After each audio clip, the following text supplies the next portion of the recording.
Taiwan planning to allow foreign tourists. Outbreak under control. Passengers using the Taipei Metro can remove their masks if there is enough distance between passengers. It is by far not over yet, but we're finally getting some good news in the whole COVID-19 development. And I guess that the Swedish expression is true after all, that everything has an end except the sausage, which has two. You might think that's a weird saying, but that's not weird at all comparing to finding an actual sausage here in the studio.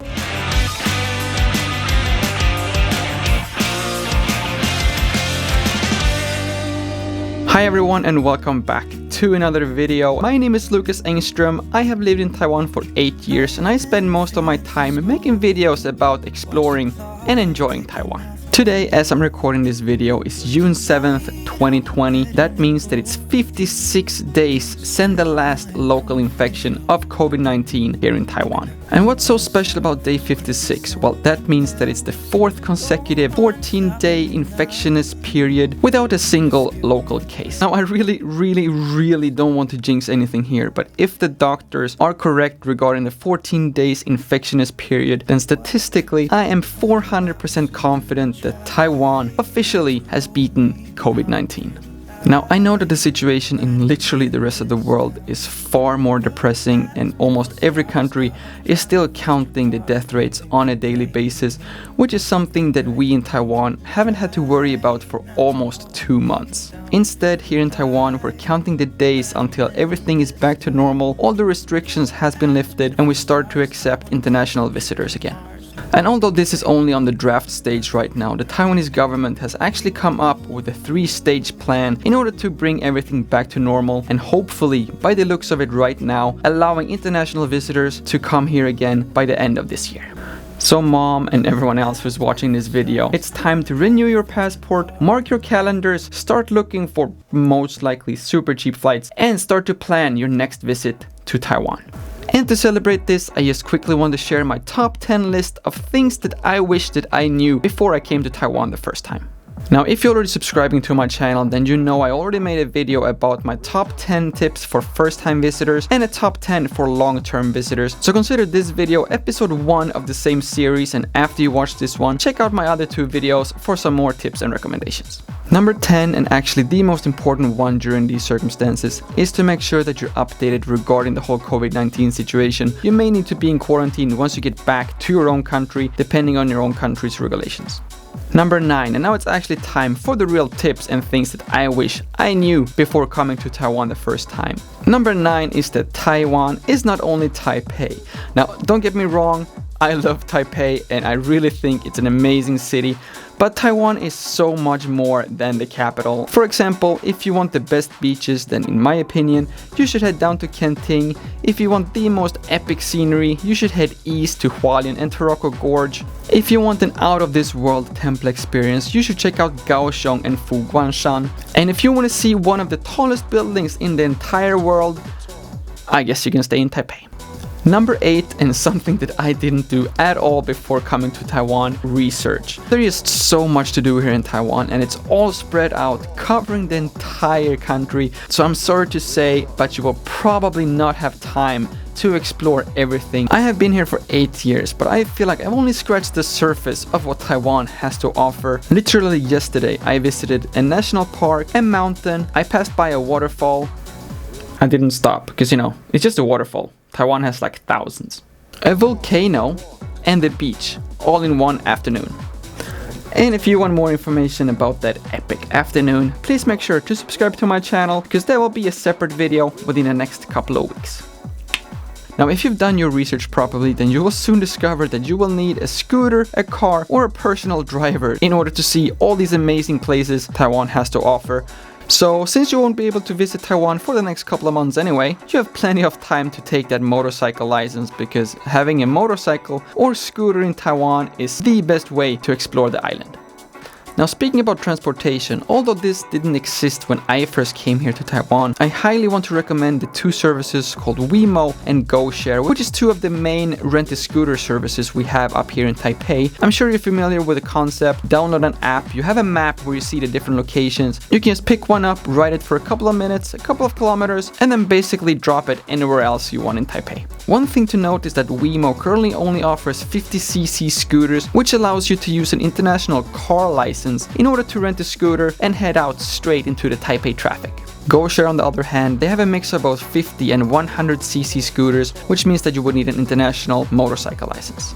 Number 5, and arguably the most important thing and the biggest surprise to me when I got here 8 years ago, is that Taipei is cold. And not only is it cold, it's humid and cold. Now, before all of you go down in the comment sections writing, "Hey Lucas, I thought you were from Sweden. Aren't you used to the cold?" I left Sweden for a reason, okay? And Sweden is cold but dry, and it's nothing compared to the humid, cold, terrible winters you have up here in Taipei. The cold starts in your bones and just never leaves because it's so hot during the summer, so the houses don't have isolation. So if it's 12 degrees outside, it's 12 degrees inside. True story, my first winter in Taiwan, I actually slept fully clothed, even with my winter jacket, because it was so cold. I had a plane ticket back home in like February. I didn't want to spend the money on getting a heater.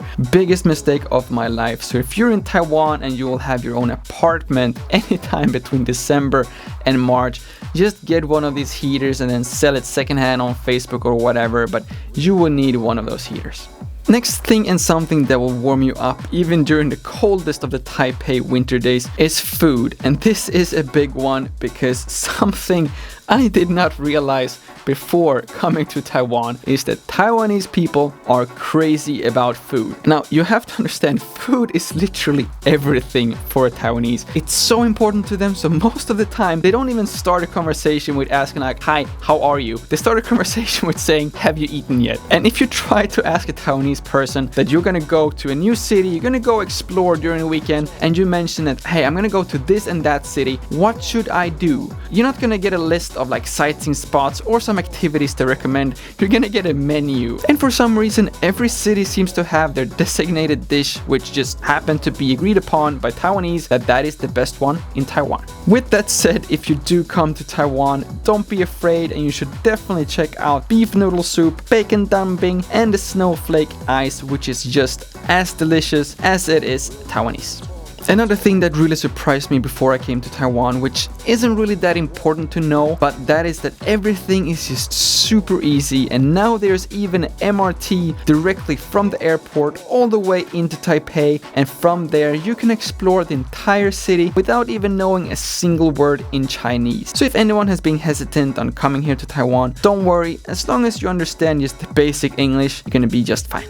On the same topic, if you, against all odds, find yourself lost outside of the MRT map, or if you want to go super cheap and trying to enjoy the life here without filling up your phone with a 4G data plan, then if you do come across any Taiwanese on the streets here, they will all be super friendly, super helpful, and even if they don't speak English, they will still insist on helping you as much as they possibly can. And I have been in several encounters before I learned how to speak Chinese, where I've realized that this person has no idea what I'm talking about, so I'm just gonna slowly try to walk away. I don't want to disturb them anymore. Instead of just letting me go, they take up their phone, they call their friends who help us translate in order to give me the direction or assistance that I need. I'm pretty sure this would only happen in Taiwan. The people here is just on a completely different level, and all they want is just you to enjoy their country and to have a great time while you're here.